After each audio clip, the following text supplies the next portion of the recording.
Hello, everyone, and welcome back to the finals, a best of five of the C Weekly number 53. This is the Masters, and it's been a great tournament so far. We've seen players Ender, Jim Rising, great players, Pilly Pilly, lots of fun people. Trying to think if I missed anything off the top of my head, but we're getting. Let me check really quick. We had Hitman. Let me see who else. Demi Loves, just some great players, wonderful people.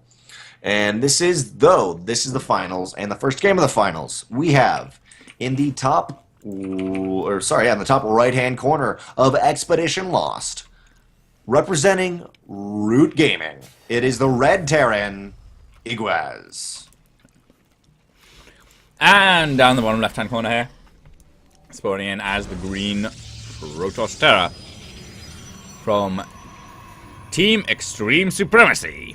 It is Believe.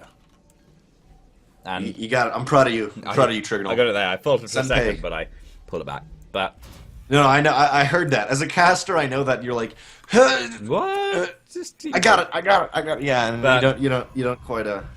Believe. We talked about this a little in the last series. Believe is currently one of the lowest ranked in terms of OSC points. He's got 0 OSC points. Yeah. There's nobody lower ranked than that. But he actually has just gained a few for taking out Ender, I think. I think he just gained 7.5. For some reason it's just changed, so I assume 7.5 taking out Ender.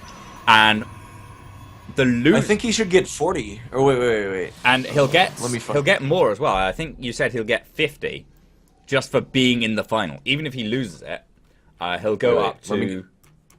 like rank 61. I don't know if I said that, but I'll get the actual you said thing. 80, but...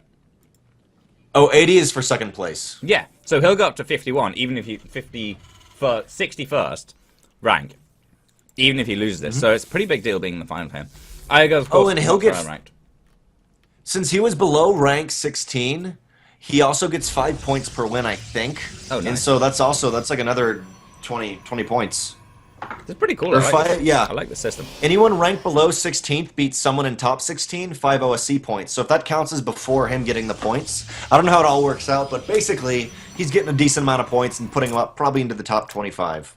Yeah, I don't know about the top 25, but he'll if he wins this, I think he could be boosted up into maybe the people in the top 25 have like 200 or so.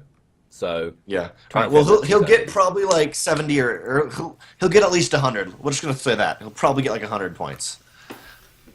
Maybe? Pretty good deal. No, iaguz, pretty good deal.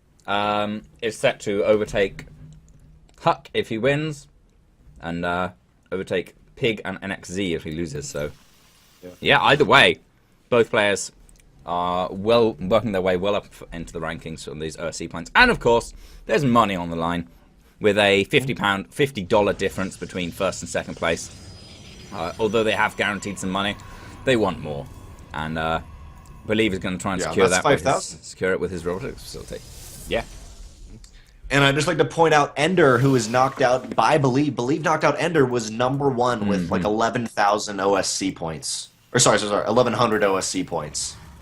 And so doing pretty well. But to talk a little bit about the game we're watching right now, looks like a pretty standard 1-1-1 out of iaguz. And on the other side for Believe, it was a pretty standard gate fast expand. Now he is going Twilight Council and Robo. I feel like it's a little bit it's a little bit unsafe to do that, but at the same time he's done this very, very successfully in previous games. So I'm excited to see how he's going to kind of tailor this to face iaguz, who is a very, very good player. Yeah, it'll be interesting. If he is going for that Blink, Expedition Lost is a decent map for it, because unlike Reapers, Blink doesn't really care about these little rocks here. He'll just jump up here. And yeah, we'll see. iaguz, you got me doing it now. iaguz has now scouted all the way around this bit area, and has confirmed there's no funny business going on about proxy oracles or anything, or proxy dark shrines. But the dark shrine is there, it's just not proxied. So yeah, Believe building that dark shrine in space, this is a nice little hidey spot for it. Most kind of common scam positions won't really catch it. And And even if he does So- see that Twilight Council, Blink is certainly the most common opener of Twilight Council rather than DTs. And even though iaguz is going Widowmine, there is already an Observer in the main base of Believe and DT, so this is going to be a really interesting how this is going to play out. In the Warp Prism and actually Medevac will high five. Boom, they see each other. Widowmine's coming in. Will they actually get down? The Observer's being pulled over. Photon Overcharge instantly goes down. All the probes being taken out. Only 3 workers killed, but that's pretty good. But we do see another Widowmine going up into the main. Will be put down. Oh, just picked up. Medevac's only at 2 health, just to remind you, but I think it's only going to get 1 kill. Oh! The targeting from iaguz. 4 kills on that Widowmine. Very, very nice. On the other one, 3 kills. So 7 kills. I mean, I don't know if it's worth... The Medevac's almost certainly going to die. So I don't know if it's worth all the stuff, but... What is worth it is the scout he got. He sees that Dark Shrine. He knows it's there. Yeah. So he's saved scan energy. Yeah, he's got missile turrets ready, and this really shouldn't get anything done. Maybe like 1 worker. Yeah, DT in literally doesn't kill anything there. Other DT saying, screw this, I'm probably getting out of here.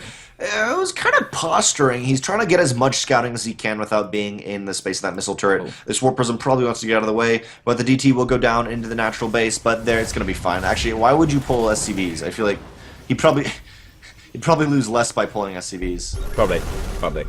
Does force a scan, though. Didn't want to waste a scan. Yeah. I guess so. And on the other side, by the way, Robotics Bay is down, and Colossus. This is the first time we've seen Believe do this, but I kind of feel like it was... he may have wanted to do it anyways, it just may be a DT opener, but I feel like I'm really kind of curious to see him do this in the early game and how his control is going to pan out into it. Yeah, it'll be interesting. We'll see how his standard Colossus openings are. Now, Believe he's not done with the DTs.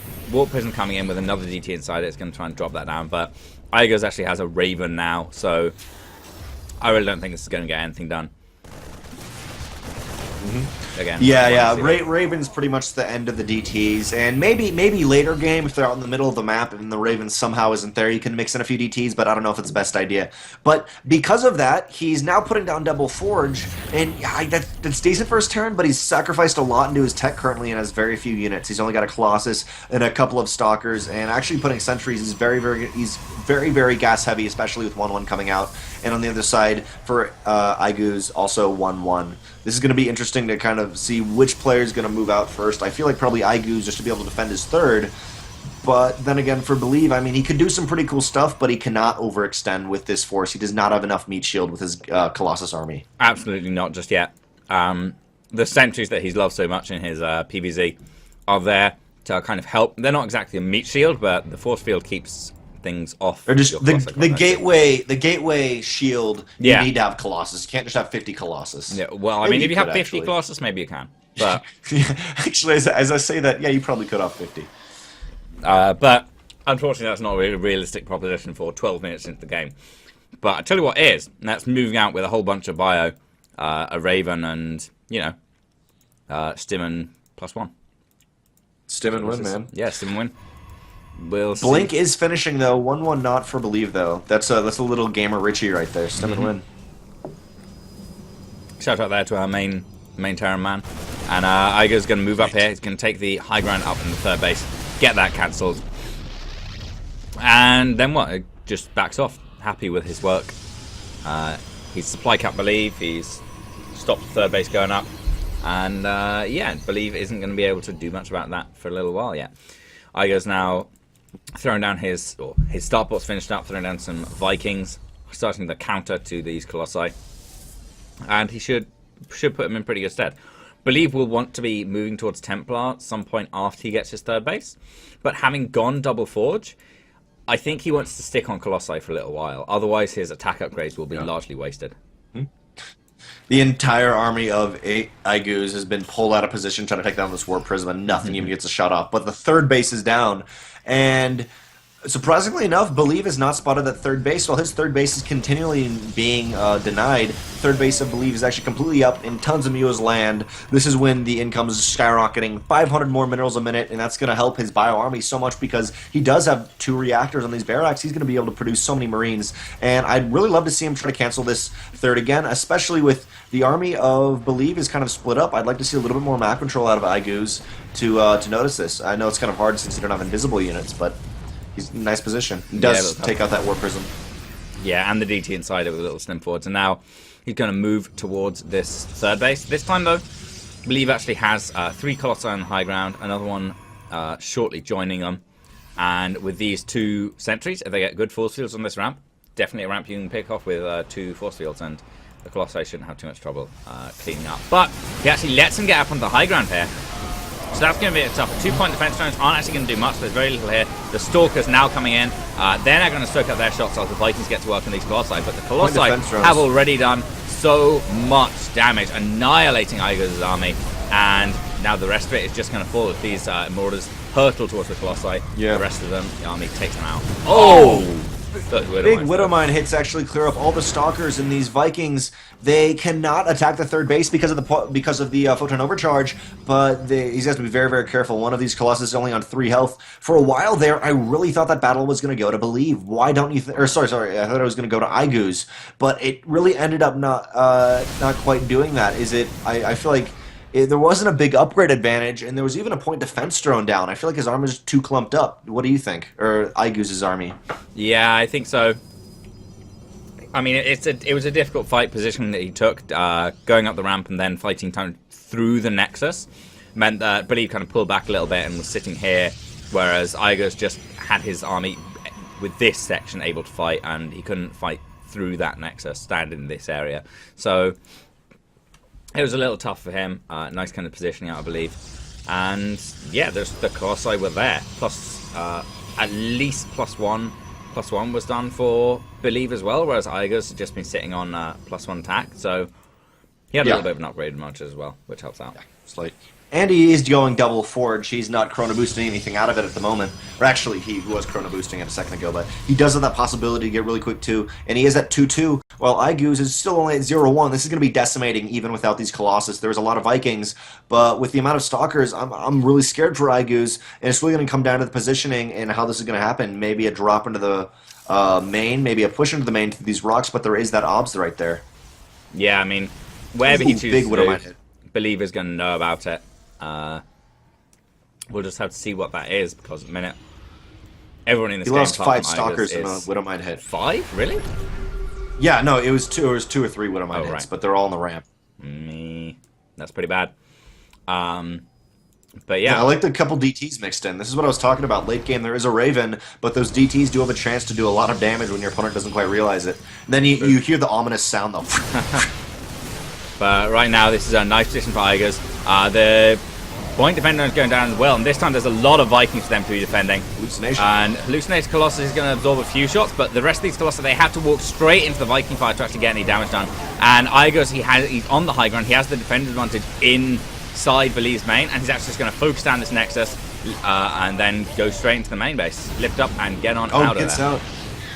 I think he maybe could have pressed it, but I think it's a wise decision. He's playing it safe, and he's got a lot more Vikings to kind of pair up with this army. There's only 2 Colossus left. 1 Colossus very, very low. I would have loved to see a sentry in the main just to be able to force field those units out, but it does look like Believe knows he needs to make something happen, especially when iaguz is literally on 5 bases right here, and he's doing really well to Believe's really 1.5, or like 2 and almost 1. And only now getting Templar Archives, that is 20 minutes into the game. And this is really scary for Believe because he's put so much gas over such a long period of time into this Colossus, into this Stalker, and he really does not have that much for the Templars, and there's 1 Widowmine that's going to annihilate this army if it walks through it. Yeah, but now with the upgrades approaching, like, max, there'll be a lot... Oh my god! Oh, I only went off on the 1. The one time it would be like, no! That would have been pretty sick. But yeah, I mean, iaguz stands, he sees an opportunity, he thinks he can take this, and Believe he wanted to trade out those Stalkers, I think, for some extra supply fight. Actually, he doesn't need to. I don't know what the Stalkers are. And no observer with the main army, but on the top left-hand side, there's a little bit of a DT harassment, but it will be cleaned up by a planetary defense and a missile turret. But main attack happening right here. Coming up at choke point, though, there could be some big force fields coming down, but the Vikings are working on these Colossus, doing as much damage as they can. The Templars do not have Storm yet, and literally doing no damage. They probably... you probably want to put them into Archons, and they still don't have the Storm, though. Working on as much as they can, but a nice stem forward by iaguz, doing a lot of damage here, and just the amount of Marines he has is so much, in Marauders, pushing all this force back. The final Colossus is killed. There was no Templar, or there was no High Templar. iaguz takes game 1.